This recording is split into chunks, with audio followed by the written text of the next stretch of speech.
Knobloch's Dance presents Dance Behind the Screen, Process Production and Social Media. Hey knowers, welcome to our podcast. We are Knobloch's Dance, a social media-based company.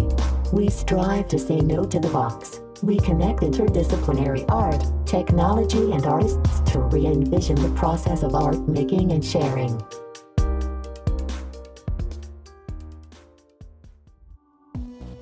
Welcome back to Dance Behind the Screen. We're your co-host, Azaria. And this is your co-host, Martheya. And today we spoke with Liza Yntema, who is the president and founder of the Dance Data Project. Yes, we talk about her non-traditional approach to creating a nonprofit dance data project, which promotes equality in all aspects of classical ballet. We also talked to her about how she defines equity in dance, and she shares advice for women leaders. She even flipped the interview around and asked us a few questions. Yes, she did. She is so passionate about women and also ballet, having been a past member of the Joffrey Ballet, Hubbard Street Dance Company, along with many other boards, and she was actually the lead sponsor of Crystal Pite's work, Solo Echo. So without further ado, we hope you enjoy this episode. Hi, Liza. It's so great to have you on the podcast today. To start off, could you briefly talk our audience through your career path and why you're so passionate about the Dance Data Project? Well, first of all, thank you both so much for asking to interview me. And again, I'm so sorry I missed you at the Women in Dance Leadership Conference.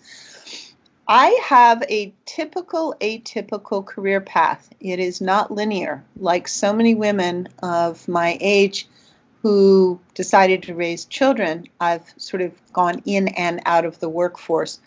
But I do feel that almost every single experience I've had in my life has actually gotten me to this place. So for your listeners that are wondering, what am I going to do with the rest of my life, or I'm not exactly sure what I want to do, it's okay. Because I've done a variety of things. So I grew up in Boston, Cambridge actually. I'm the daughter of an academic. My dad taught at Harvard and MIT. Very unusually, I'm 61. My mother worked. She was a senior editor at Atlantic Monthly Little Brown. She served on the Board of Higher Education. Most fun for those of you who like to cook. She was Julia Child's collaborator on 2 of her cookbooks, including the first cookbook to win the National Book Award.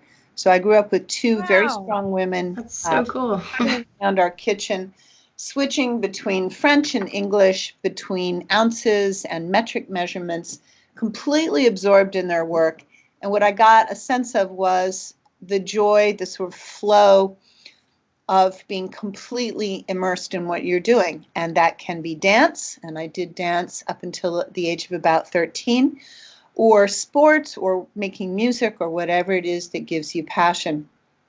I went to an all-girls high school, one of the feeders for the Seven Sisters, long proud tradition of educating women only, which was a very good thing for me because I was extraordinarily socially awkward, more so even than now. I was tiny. When I was 12 years old, 13 years old, I was 4'11" and weighed 89 pounds, so Oh my gosh. everybody thought I was perfect for classical ballet. I'm just under 5'10" now, so it's the Viking heritage took over, so it's a really good thing that I didn't pursue it. What classical ballet did give me, though, is a sense of purpose and training, tolerance for pain, and a deep, lifelong appreciation for the art form. So after high school, I made a radical decision. I didn't go to a Seven Sisters school. I didn't stay in the Northeast. I went down to University of Virginia, where I was in the 5th class of women admitted. And we were very much the new people on campus. There was still a lot of residual resentment. The professors were delighted to see us arrive, however, because we got better grades, we worked harder, and I got a sense of the importance of becoming geographically diverse, not just staying in my own little bubble in my own little safe space. So when I was thinking about what to do after school, I took a year off. I worked for the British version, to some extent, of the ACLU. And there I was at 21 years old, going into prisons, Brixton, into Borstals, which are remand centers for young people. So I was going into neighborhoods that are now somewhat fashionable. but back then were quite scary. My firm was defending a set of the IRA bombers, and I lost any sense of romanticizing them. They were thugs, really scary guys, but I was so impressed by the work that the firm I was at was doing, the firm of solicitors, on almost no money. But I also decided that social justice work does not pay all that well, and I wanted to make a living. So I came back, went to University of Michigan Law School, where my great uncle had a chaired position. My father's family, originally from Grand Rapids and Holland, Michigan, and fell in love with the Midwesterner, and somewhat reluctantly moved to Chicago, where I have been ever since, and seen the city grow up and become much more sophisticated around me. And he was gone. It was like being a military wife, up to 6 months at a time, while I was raising 3 children pretty much on my own. And I did everything I could to stay in the workforce, but it became harder and harder. So I went from full-time to part-time to no time to back in and out.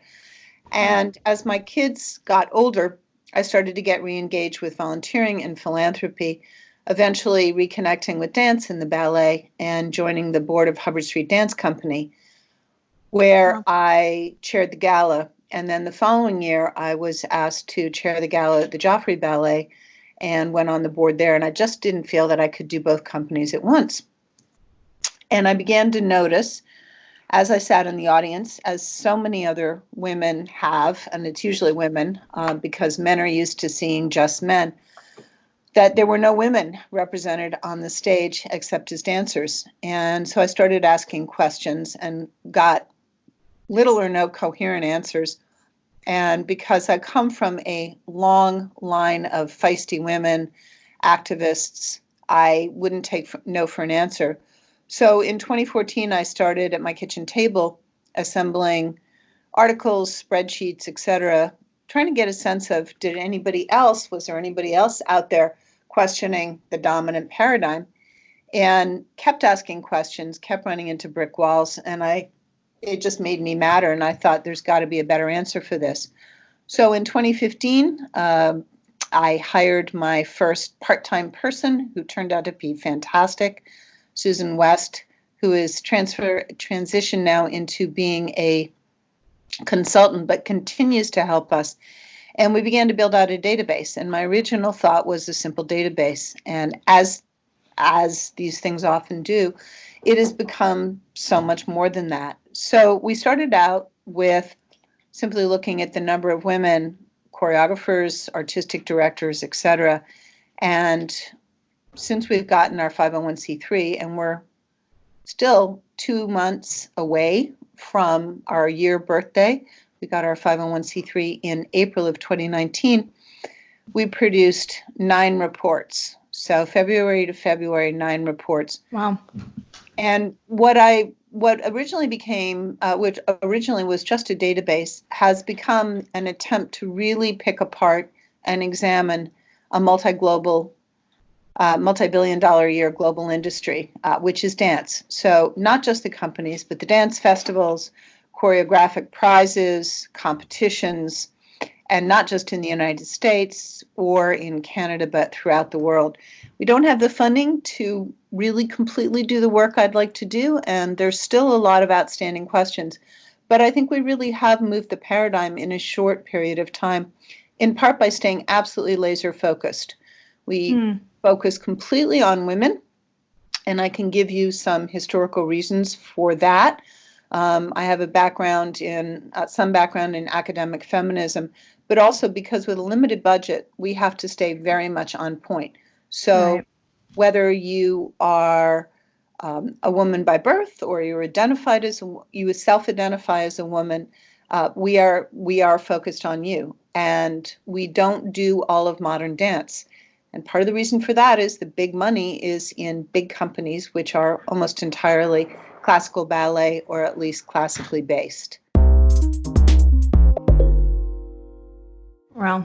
Yeah, very interesting. I'm glad that you touched on the fact that you focus on women and the reasons why, because I was curious if you were interested in covering non-binary individuals as well, but I can definitely understand why the focus has to be so narrow. So part of it's almost become fashionable to focus on gender fluid and non-binary, and I think it's an important topic. However, I come back to the fact that 70% of the audience is female, 70% of the donor base is female. Women or women-identified students pay full freight. Men get the scholarships. So nobody is really looking at the majority. Dance USA and a number of other academics are looking at representations of minorities. But women have been moved to the back of the line over and over and over again historically, whether it's in terms of the right to vote, almost any other social legislation. Women who are at the forefront of protesting, working for change. And I remember this from the 1960s, the treatment of women in this, the Students for the Democratic Society, even in the Black Panthers, some of the other organizations, was horrific. And the presumption was that girls, quote unquote, would make the coffee, girls would, photocopy things, and girls would go to the back of the line. Angela Davis is an excellent exception, Gloria Steinem, but part of the reason for the feminism movement is that women were shut out of leadership positions in an overall civil rights push, and that doesn't sit well with me. Same is true of the suffragette movement. So I make women my front and center, and certainly there is a shameful lack of Black women, women of color of any kind, Latinx, in classical dance. And there are a number of projects that are addressing that, and we profile and highlight them on our website. And I think they're incredibly important. But my job is to advocate for the majority. Liza, seeing everything that Dance Data Project offers really excites us at No Box Dance, and we definitely see many future collaborations in terms of how you're collecting resources and archives. But I was hoping you could talk to our audience a little bit about some of the findings that you've found in your most current research in this past year about women in leadership roles for dance. Because I know when we were at the Women in Leadership Dance Conference, I was quite shocked at a lot of the statistics, that you shared, and I was hoping you could share some of those findings with our audience. Sure. The easiest way to do this is to go to our website, because as our study field expands, as our the data piles up, it becomes a little bit long to go through. But we do have a highlights page. So, and we can link all of this in the show notes for those of you listening. Yes. So, one of our most recent studies, our first global one, was on resident choreographers, and that was our first global study. And how you define resident choreographer? I mean, Royal Ballet has several, right? So there's one choreographer in residence that's a man, there's one below him, and then there's one woman. But let's just look at the United States. The top 25 companies by size in the United States, there is only one female resident choreographer. That's Jennifer Archibald. And to me, not surprisingly, she's been retained by Victoria Morgan at Cincinnati Ballet. Now, resident choreographers are important because it is the best job in ballet. You have a company to work on, you have a home, you have, if you're interested in getting your work shown, which everybody is, you have all the resources built in to do that. It's that stability. You have the stability. You have dancers who want to work with you. You don't have to worry about rehearsal space and timing. So a lot of the anxiety that I hear from women choreographers dissipates when you have a stable gig. There are a few venues, Harris Theater, for example, that also have resident choreographers, but it's mostly companies. The jobs don't come up very much, and unfortunately, when they do come up, I can think of two this year, Alvin Ailey and Pacific Northwest Ballet. They both went to men. One of the female resident choreographers, Penny Saunders at Grand Rapids Ballet, that's a legacy hire from Patricia Barker, another woman who's moved to the New Zealand Ballet and who made global news by programming an entire female season. And what I found extraordinary, and I actually just went out to Seattle to meet her, is that she basically says, enough with the pipeline idea. There are plenty of really great women working out there. And we still hear that, oh, well, women need to be brought up. The problem is they seem to be slow-tracked into mixed rep at smaller companies shown once a year, whereas men get vaulted from first commission to main stage very quickly. The other thing that's important to realize, and we're about to release a new study, is that the ballet industry, at least in the United States, again, we get a sense of this, but we don't have the data to back it up globally, is an oligopoly. And like so much of the United States, the economy is tending towards the haves get more and the have-nots get left behind. So the top 10 ballet companies in the United States by size last year, I believe, represented 62% of the entire top 50. The top 25 represented, I think, 82%. So if you're interested in economic terms and looking at ballet as a business, which we do, the haves get more attention, more money, etc. You link that with the death of local press coverage, and one of the first things that's cut is arts coverage. And the problem is now that nobody has a travel budget to go see smaller companies, where I think some of the best work is being done. Often that work is by women. Much more frequently than with the large companies, it's being done with a female artistic director. The problem is the critics aren't reviewing it and people don't see it. So outside of really devoted local followings and foundations, the work isn't getting elevated. So Liza, what do you think we can do as women in the dance field to help in making this change in regards to women leadership and opportunities for women, specifically in ballet? So the first thing is to stop working for free. Stop saying, oh, I'll just do this for a friend, and to demand to be paid well. Could you articulate maybe how you would Part of the problem just doing that? Because I know personally that's something I struggle with. It's hard. It's very hard. It is very hard. The problem is, when I first started out in business, I thought if I discounted, people would come to me more and like me more. And what I found is the more I charged, especially the men, the more they valued my work. And I will tell you, I do fund a lot of ballets anonymously and otherwise. I hear from women over and over and over again, well, I just want to do this small little tiny thing over here in the corner and I won't bother anybody. And I'm just going to make a tiny little work on 4 people. And I really think that women need to start thinking big. I want a full evening main stage production. And as I said at the Women in Dance Leadership Conference, I want to sell the T-shirts and the hats. I'd basically be Lin-Manuel Miranda. If you look at Justin Peck and you look at Christopher Wheeldon, they're on Broadway, right? They're probably getting licensing rights. They're getting residuals. They're getting merchandise rights. I think women need to think bigger. The problem in terms of knowing how much you should be paid is in the United States, we have no transparency, right? So unlike Britain, which in the wake of the scandal around The Crown, where Claire Foy was making less than a third of the actor that played Prince Philip, is that we have no transparency. When you have transparency, things start to change. I will say one of the more positive legislative changes I'm seeing is Illinois, for example, and a number of other states just passed legislation banning employers asking how much you made at your old job. That's been shown to disproportionately affect women. You are listening to Navox Dance. So how does your organization function day to day? Yeah, and I saw one of the questions is what the business model is.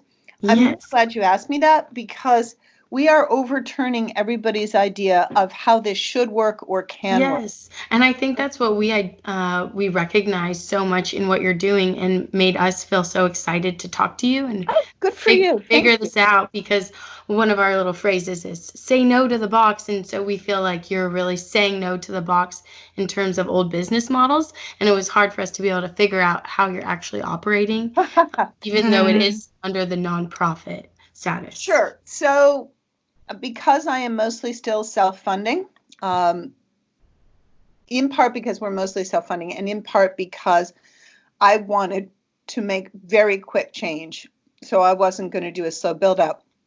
We have pretty much overturned the not-for-profit model.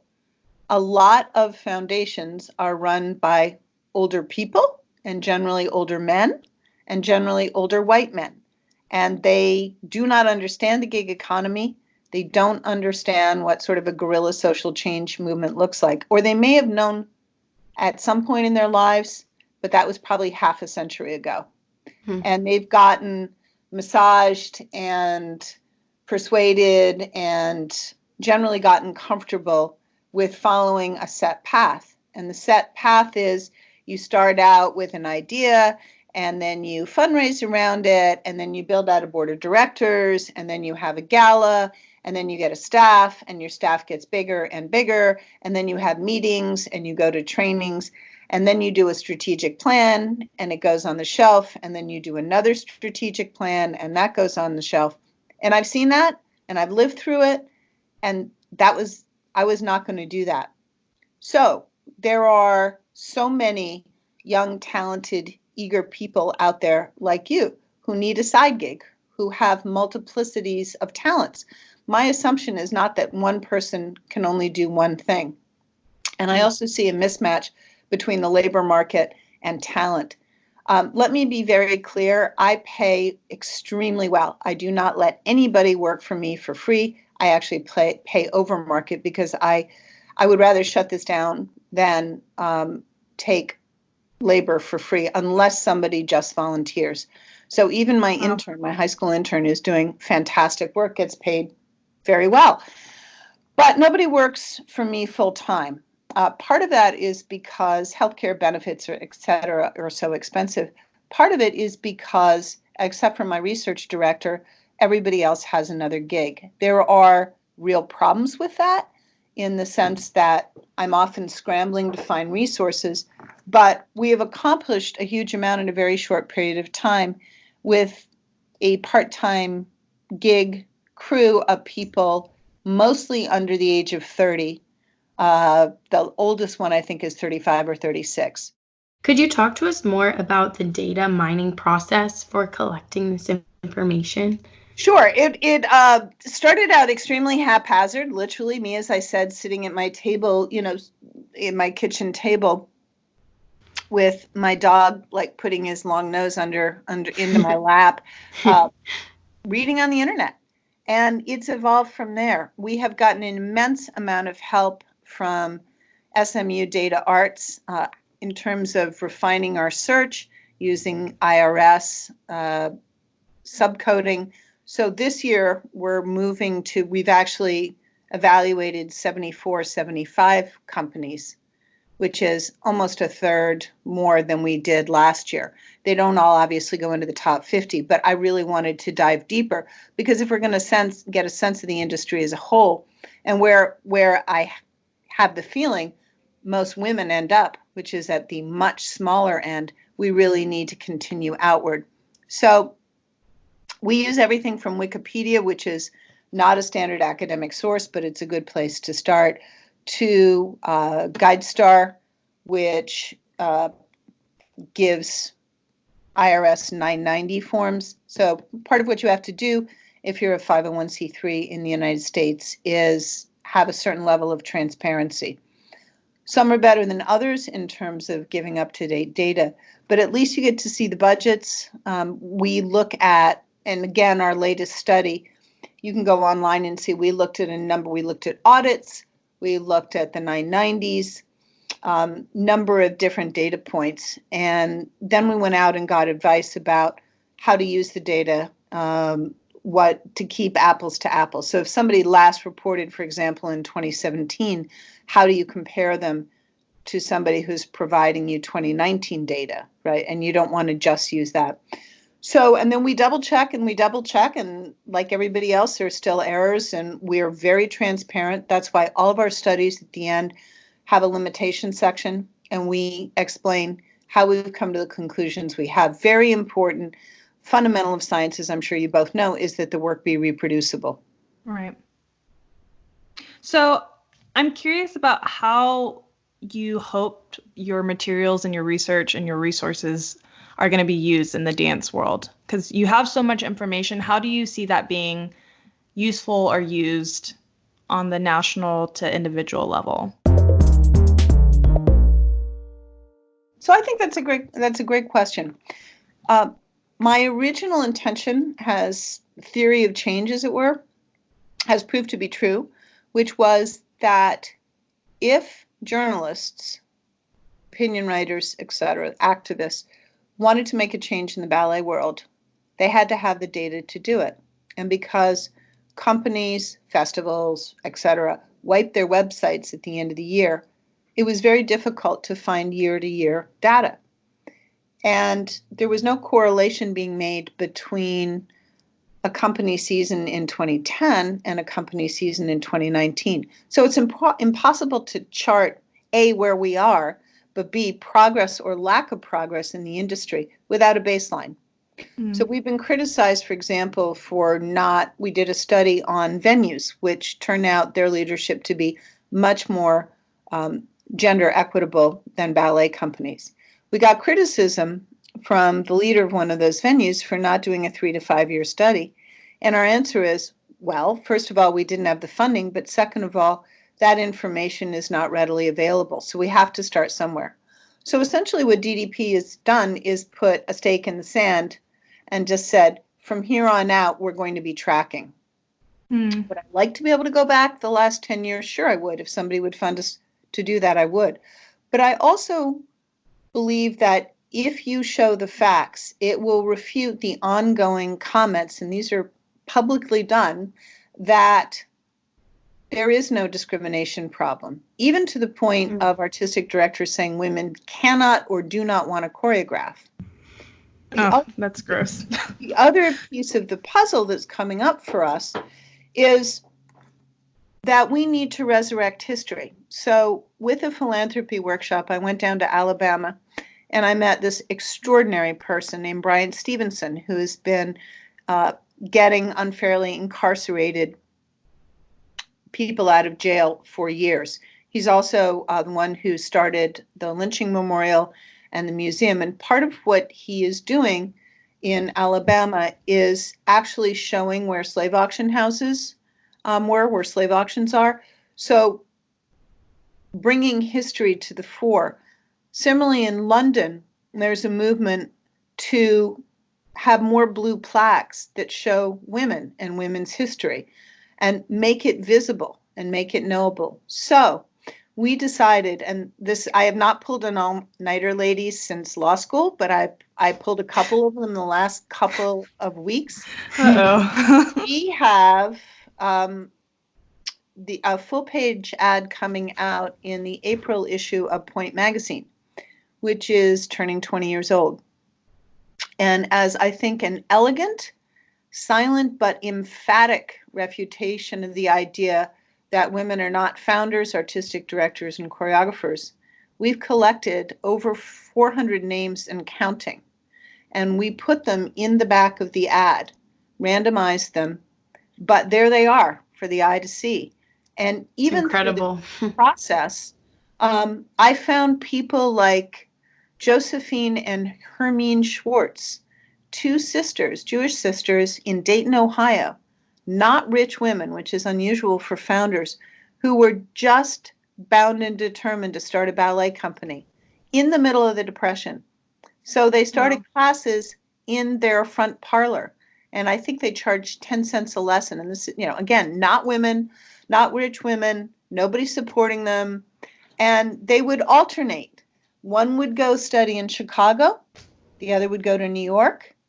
one focused on music. They made their own costumes, and they formed what is Dayton Ballet today. And we're finding more and more of these stories. So history has begun to erase these women, and I'm resurrecting it. Not something I anticipated doing 4 or 5 years ago, but the more we learned, the more we realized that there were, in fact, women involved, just the way there were women musicians, women artists, etc. Are you hoping that equity one day will be 50-50? Or do you think it's going to be like 51-49 to reflect? I would be happy with anything. I would be happy with substantial progress. And yes, it's extremely important, by the way, to recognize that a Black woman can run a classical ballet company. I mean, we have Dance Theater of Harlem, but you keep hearing these middle-aged white men blather on about, you know, the revolutionary nature of the choreographers they're hiring. And you look at them and it's like, are you kidding me? They look just like you. Some of them are 20 years younger. Some of them, like you, are now middle-aged and have a pot belly. But this is not revolutionary. And the problem with that is, if this is what you define as revolutionary, no wonder nobody's showing up. I mean, I said this at the Dance USA conference and got a number of people upset on a number of different issues. But if you want to see what I think is a glorious, incredibly well executed, super exciting version of a corps de ballet, all you have to do is go to YouTube and look at Homecoming by Beyonce. Look at the drum line. Look at her performance at Coachella. That is a corps de ballet. That is the best of the best of the best. Yes. That is truly revolutionary. And it's super cool. I would agree. I love that. Look at how many views you have. There is an audience for dance. Oh, yeah, definitely. Definitely. So that's my new definition of corps de ballet. Don't forget to say no to the box. I love that, Liza. It kind of shifts us into talking about this realm of social media and digital media. So I'm curious, has social media had a huge impact on how Dance Data Project has been able to operate, function, and connect with people? Well, that's definitely your generation talking to my generation. So let me start out that I come from an old Yankee family, and you are supposed to be in the media 3 times maximum. When you're born, when you get married, and when you die. That's it. No Facebook profile. No pictures of you at a party, etc. So I've already broken with Yankee tradition, right? Haven't heard that one before. I know, and the other way you can tell I'm old school is I still go to church, and not some crazy fundamentalist. I mean, just sort of basic, Episcopalian thing. And I sit there, and I think all the time about what's okay and what's not okay in terms of revealing my life and making this about me. And I hate that it is about me, and my team keeps saying, take pictures of yourself, do this, do that. If it feels really intrusive and unpleasant, but I think unfortunately we are in a visual art, and people also want to connect with the person. And they need to have some feeling like, yeah, she's real, she's out there. So I do it, but it makes me intensely uncomfortable. I would much rather it be about the extraordinary women that I'm meeting that keep laboring fiercely on, like Ava Stone at Pacific Northwest Ballet, who's been running Chop Chop Dance Festival for, I think, almost 20 years, and started a choreographic program for girls that I'm underwriting, and has finally got a main stage work at Pacific Northwest Ballet for the first time this year. And yes, I helped underwrite it. Yay!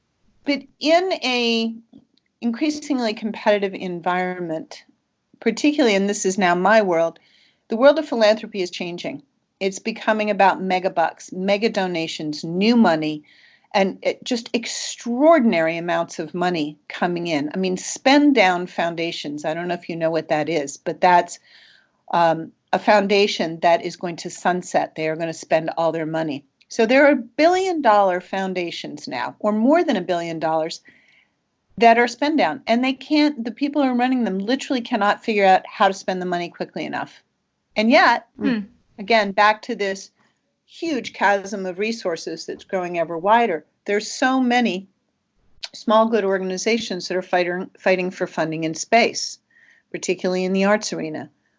So how do we get noticed? How do we get our message through? Particularly when the powers that be, whether it's foundation officers who have an overly cozy relationship with staff at big ballet companies, or otherwise, how do we get our message out? And so we have to use social media to some extent.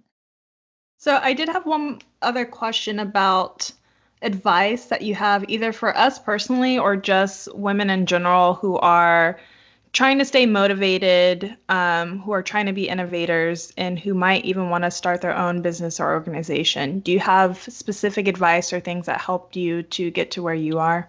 So I do. I went to law school. I would say to either one of you, take accounting courses, take computer science courses, go to business school. Before you start something like this, have a business plan, have a strategic plan, send it to anybody and everybody you can think of. Take a deep breath and don't just plunge in, really think it through. I will never for a second regret having done this, and I am, by God, going to make a success out of it. But a lot of the stories you hear of, oh, everything just fell into my lap, are not believable. So arm yourself, particularly as young women, with every hard skill you can, whether it's taking, a class in coding or in, as I said, accounting or in finance.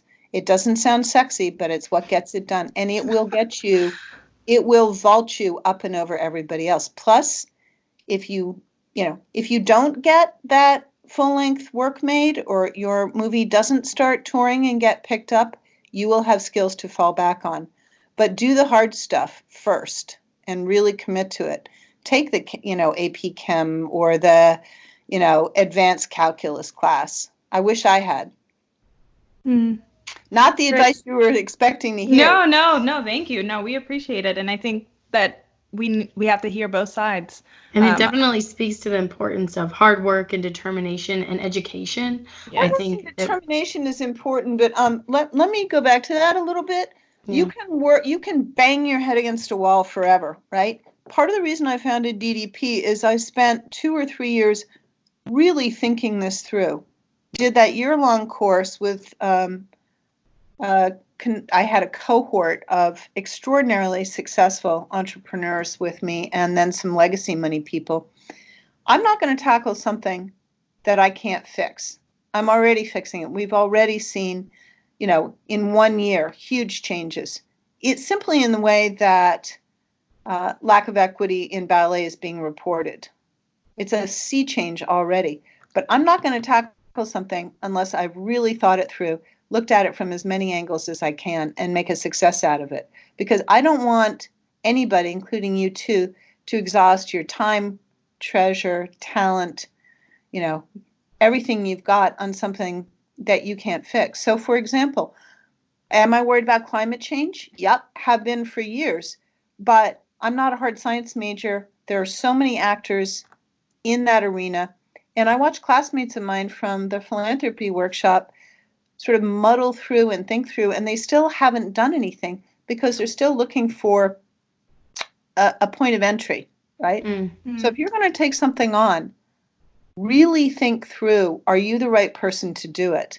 The other thing is I vowed up and down, gals, that I would never start a 501c3 because there are way too many 501c3s in Chicago, but I think there's supposed to be like one for every 10, 12 people in the United States. What? There is something wrong with going to work for somebody else that's doing it right. Not everybody has to brand and market their own special thing. And I really, really worked hard to try and identify somebody else to take this on. And nobody else would. So that's why I ended up doing it.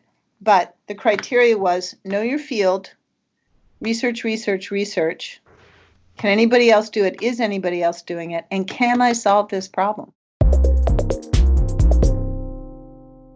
Let's talk a little bit about what I don't know. How's that?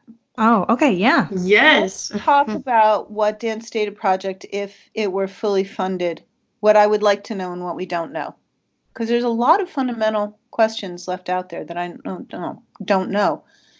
How big is the ballet industry? How big is the global dance industry? How many little girls and boys go off to ballet class every week? Mm-hmm. How many eventually get professional contracts? How long are those contracts? How lucrative are they? There's some Department of Commerce information on it, but not a lot. How much are male dancers paid versus female? What is the career trajectory for men versus women after they perform? How likely is it that if you are a choreographer or artistic director as a man, identifying as cisgender, married, for example, to have a child versus a woman? AKA, how much do you have to give up? Right. What would change if the United States enacted parental leave, like almost every other developed country in the world? Mm-hmm. Because that is clearly one of the things that holds women back in general, right? So, for example, if a woman leaves the workforce for 4 years, just 4 years, when she returns, she's going to make 65% less than her male counterpart. I'm really excited to see you answer all of these questions in the future. And I feel like we're discussing like a lot of these like harsh realities, but I feel so optimistic and just honored to speak to someone like you who is really grounded in this work of showing the proof. So that way people actually have something to look back upon. Oh, thank you. So let me turn it around and say, what am I not doing, assuming money, or what would you do differently if you all were me? This is a first in our podcast. I know, and I figured it would be. So I feel very strongly about learning from everybody around me, right? Mm-hmm. And just because you're younger than me doesn't mean you don't have a better vision or you haven't thought of something that I haven't thought of. So I'm turning it around on you. That's the price of the interview. What could we do better? What should I look at? What should we tackle? What do you think that we're not doing that we should do? What do you think we've done well? I think these are great questions. For me personally, just because my interests lie in social justice and racial equity, I'm very much curious in where those Black women statistics lay. And I know that you say that you have some highlights on your website as well, but that's usually a place where my interest peaks the most, because we maybe aren't the majority, but we are a large portion of that women dance maker. Sure. So we do not distinguish by race, but the Equity Project, which a number of the largest ballet companies has taken on, spearheaded by Virginia Johnson at Dance Theater of Harlem, does. I will tell you that based on comments I've heard, so this is episodic evidence, that Black women in ballet have it harder than almost anybody I can imagine. I believe it. Because by body type or by stereotypical assumptions, they're not considered appropriate. And I've heard this over and over again. I find it beyond offensive. But if we elevate women, I think we're going to elevate Black women. I definitely hope that is the case. Well, because if you excavate and examine under a microscope, a lot of the culture of ballet, which is not really our job, but the assumptions of what is acceptable and what is preferable for women, I think a lot of the underlying racist assumptions particularly with Black women, I don't think it's nearly as much about Black men, start to come up. Oh, yeah. I mean, like you said, the body type or having the uniformity of the core, well, it's snowflakes, like this, I don't know, these perceived ideas of tradition that we know ballet has always been changing and evolving, and we know people like George Balanchine get to set the tradition, so I'm just ready for someone to set the new tradition so we can keep moving forward. Maybe the next iteration of DDP is you taking that on or joining with the Equity Project and starting to research that. Okay, what else? Liza, for me, I really appreciate your book and film list and also the list of women that you have, because I think as a visual person, it's really helpful to see and then to be able to connect with all these people through your website. But I'm really interested in perhaps like more video content or interactive content. Just the opportunity, like talking with you today, I feel like I'm able to, I guess, better understand the importance of how I can act in the field as a woman, especially things like we've talked about negotiating pay, losing my voice a bit here, and just how you're able to clearly articulate about your intention and the work behind everything that you do. So I would be really interested in more, video content or perhaps like Instagram live content. Antithetical to what I'm comfortable with, right? Well, perhaps that's why it's missing. But you're so personable, and it's really easy to connect with you and just to feel your passion behind the issues. And I think for me, and perhaps for our listeners too, that ability to connect with a person is really important. Yep. It's not, I mean, yes, it's me being like uncomfortable doing it, but also remember, ladies, this is, think about the budget, right? Totally. So you said cold hard reality, ruthlessly prioritize. I do have one concrete suggestion. Okay, you ready? Create, discuss, and advocate for art. No box stands. Yes, I'm ready. So part of my background was as a management labor attorney, and everybody thinks of the management labor attorneys as the bad guys versus the union attorneys. Very often, I would find myself in the situation where the company is trying to protect a woman on the factory line or a flight attendant from a sexual predator or just harassment in general. And the union would come out on which side?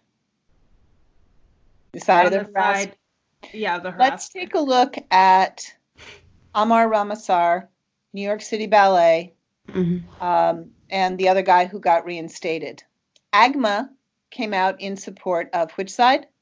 The guys, using the most extraordinary standard. Well, since it didn't happen during work or on stage, it doesn't count. So pretty much you can do whatever you want as long as you're not in the theater. Here is my suggestion to young women. Run for union office. Join a union and join the leadership and start to change which side unions come down on, who they feel they should be representing. I love that.